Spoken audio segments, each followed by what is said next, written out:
Good evening all of you. Welcome to mister wanted chemistry classes. Students, आज का जो lecture लेकर मैं आया हूं वह है हाइब्रिडाइजेशन।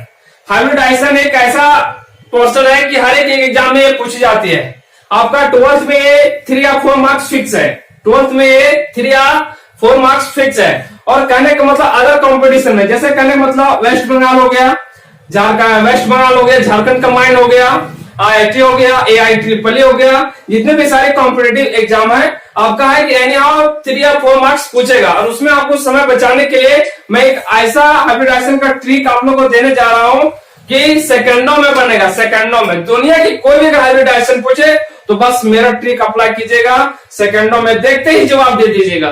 तो चलिए स्टूडेंट्स, मैं आप लोग को ट्रिक देने जा रहा हूं हाइब्रिडाइजेशन का। तो पहला ट्रिक हम लिख सकते हैं ऑक्टेट। क्या लिख सकते हैं? Octet equal to total valence electron by 8। Octet equal to total valence electron by 8। दूसरा नंबर में हम लिख सकते हैं lone pair. Lone pair equal to हम लिख सकते हैं रिमाइंडर बाय 2। और थर्ड में हम लिख सकते हैं स्टूडेंट्स हाइब्रिड ऑर्बिटल्स। क्या लिख सकते हैं? Hybrid orbital. तो हाइब्रिड ऑर्बिटल्स इक्वल टू हम लिख सकते हैं number of octet plus lone pair. Number of octet plus lone pair. तो चलिए स्टूडेंट्स, आप लोग को इतना ही ट्रिक से आप लोग का हाइब्रिडाइजेशन, दुनिया की कोई भी हाइब्रिडाइजेशन हो, बस इसी से आप लोग का समाप्त हो जाएगा, इसी से पूरा बन जाएगा। इतना ही ट्रिक है। तो चलिए मैं आप लोग को थोड़ा प्रॉब्लम दिखा देना चाहता हूं। पहला हम ऑब्जेक्शन लेते हैं CO2 का हाइब्रिडाइजेशन थोड़ा निकालना स्टार्ट करते हैं, सीखिएगा थोड़ा, ठीक है? दुनिया की कोई भी क्वेश्चन आवे तो इससे बन जाएगा। तो हम जानते हैं कार्बन का वैलेंस इलेक्ट्रॉन कितना होता है स्टूडेंट्स। अगर नहीं जानते तो थोड़ा यहां जान लीजिए मेरा। कार्बन का वैलेंस इलेक्ट्रॉन, कार्बन का एटॉमिक नंबर 6 होता है, तो इसे हम तोड़ते हैं केलम का छप्पे तो 4 आता है। तो वैलेंस इलेक्ट्रॉन इसका कितना हो गया? 4। इसका कितना हो गया? 4 प्लस ऑक्सीजन का कितना होता है स्टूडेंट्स? एटॉमिक नंबर 8 होता है। जब इसे तोड़ते हैं केलम का छप्पे तो 6 होता है। तो 6 गुणित 2 तो कितना होगा? 6 दूनी 12, 4 16। तो यहां हम लिख सकते हैं टोटल ऑक्टेट इक्वल टू हम क्या लिखेंगे? Total valence electron. तो टोटल वैलेंस इलेक्ट्रॉन की जगह हम कितना लिखेंगे स्टूडेंट्स? यहां हो गया कितना? 4 और 12 16। हम क्या लिखेंगे? 16 और बटा कितना लिखेंगे? 8। तो हम जानते हैं 8 दूनी 16 और इसका रिमाइंडर कितना आ गया? 0। इसका रिमाइंडर कितना आ गया? 0। कहने का मतलब ये 8 से अगर हम डिवाइड करते हैं तो 8 दूनी 16, तो रिमाइंडर कितना आ गया? 0। शेषफलवक हम कहते हैं रिमाइंडर। क्लियर? ये मेरा 0 कैसा समझ गए? उसके बाद हम निकाल सकते हैं ये मेरा तो निकल गया। फिर हम सेकेंड में निकालेंगे लॉन पेयर। लॉन पेयर कैसे निकाला जाता है? तो रिमाइंडर बाय 2। तो रिमाइंडर मेरा कितना आ गया? 0। और यहां फिर कितना आ गया है? यहां रूल में कितना है? 2। तो इक्वल टू हम क्या लिखेंगे स्टूडेंट्स? 0। उसके बाद हम हाइब्रिड ऑर्बिटल्स निकालने के लिए क्या हम रूल अप्लाई करते हैं? तो नंबर ऑफ ऑक्टेट। तो नंबर ऑफ ऑक्टेट में कितना आ गया स्टूडेंट्स? 2। नंबर ऑफ ऑक्टेट कितना आ गया? 2। और प्लस में लॉन पेयर कितना आ गया? 0। तो इसका जोड़ेंगे तो 2 आएगा। तो हम जानते हैं कि आप लोग जानते होंगे कि इसका हाइब्रिडाइजेशन आ गया SP। इसका हाइब्रिडाइजेशन कितना आ गया? SP। थोड़ा सा जाइएगा, हम समझाने की कोशिश करें। S में 1 बॉक्स बनता है और P में कितना बॉक्स बनता है स्टूडेंट्स? 3 बॉक्स। तो मेरा पास आया अमाउंट कितना? 2 है। तो एक S में चल गया, एक P में, तो दोनों को जोड़ के क्या हो जाएगा? SP। दोनों को जोड़ के क्या हो जाएगा? SP। क्लियर? तो आप लोग तो यहां तो समझ गए होंगे। चलिए मैं नेक्स्ट क्वेश्चन आप लोग को दिखाता हूं। चला थोड़ा समझिएगा, दुनिया की कोई भी अगर क्वेश्चन आवे हाइब्रिडाइजेशन तो सेकेंडों में आप लोग से बनना चाहिए। SO2 किसका है? SO2। तो सल्फर का वैलेंस इलेक्ट्रॉन कितना होता है? पहले जान लीजिए कि सल्फर का एटॉमिक नंबर कितना होता है? 16 होता है। तो इसे केएलएम कच्चा पे अगर हम तोड़ेंगे तो 2 8 और 6 होगा। इसका वैलेंस इलेक्ट्रॉन कितना हो जाएगा? 6। और ऑक्सीजन का वैलेंस इलेक्ट्रॉन कितना हो जाएगा?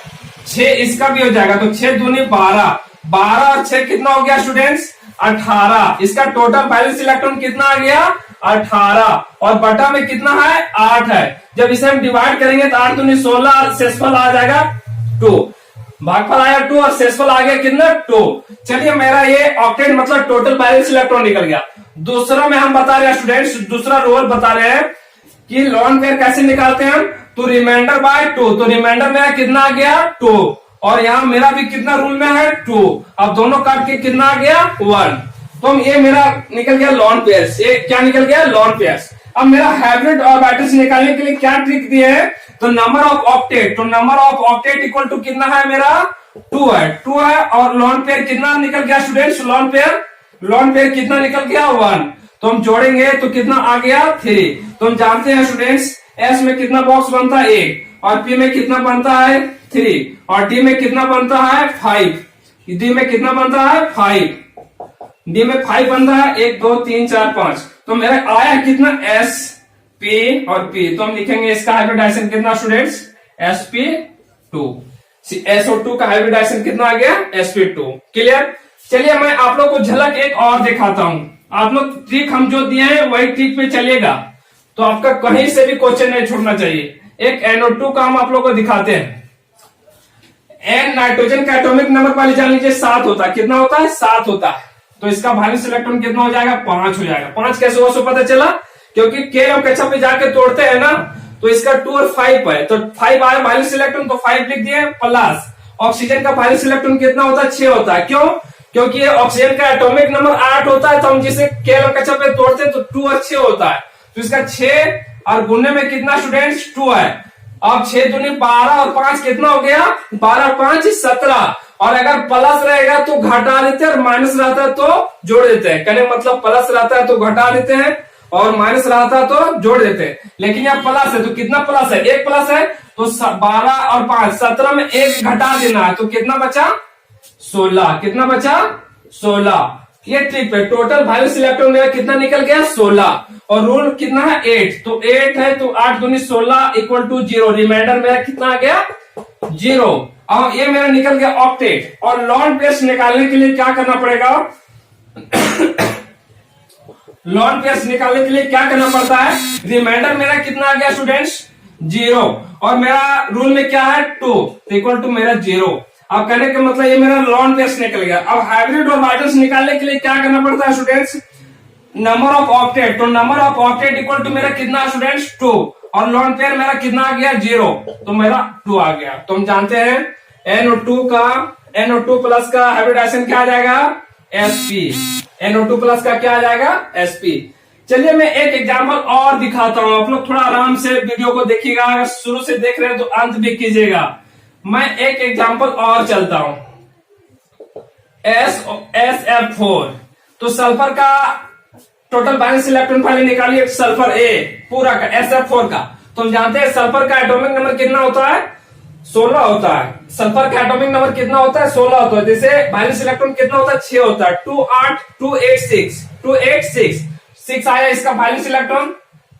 केवल कक्षा से हम तोड़ रहे हैं, थोड़ा आप लोग समझिएगा।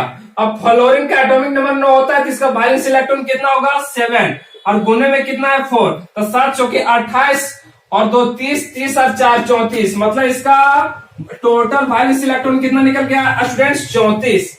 और रूल में कितना है? 8। तो 8 से तो 8 चौके कितना होता है? 32। और इसका शेषफल कितना आ गया? रिमाइंडर 2। क्लियर? यहां तक तो समझ गए होंगे। उसके बाद ये मेरा ऑक्टेट निकल गया। आप लॉन पेयर्स कैसे निकालेंगे? तो लॉन पेयर्स निकालने के लिए रिमाइंडर मेरा कितना है? 2। और यहाँ रूल में क्या है? 2। अब ये दोनों कटा तो कितना आ गया? 1। अब फिर मेरा हाइब्रिड ऑर्बिटल्स निकालने के लिए क्या करना पड़ता है स्टूडेंट्स? Number of octet. तो number of octet equal to क्या है? Number of octet. तो ऑक्टेट मेरा कितना निकल गया है? 4। और लॉन पेयर मेरा कितना आ गया? 1। तो इक्वल टू हम कितना आ गया? 5। इक्वल टू कितना आ गया? 5। तो हम जानते हैं, थोड़ा सा आप लोग जानिएगा, आ गया मेरा 5 है, लेकिन एस में 1 चल गया, पी में 3 चल गया, 1 2 3 4 और एक इसमें टी में चल गया। तो इसका हाइब्रिडाइजेशन आ जाएगा SO4 का sp3d। हमें विश्वास है कि आज का वीडियो आप लोग को समझ में आ जाना चाहिए। अगर आप लोग को वीडियो अच्छा लगे तो लाइक कीजिए, और आप लोग के लिए इंपॉर्टेंट लगे तो उसे शेयर, ज्यादा से ज्यादा शेयर कीजिए। और हमारे वीडियो पे अगर कोई नए आए हैं तो आप लोग सब्सक्राइब भी कीजिए। स्टूडेंट्स, मैं आप लोग के लिए अच्छा वीडियो लेकर आता रहूंगा। Thank you so much.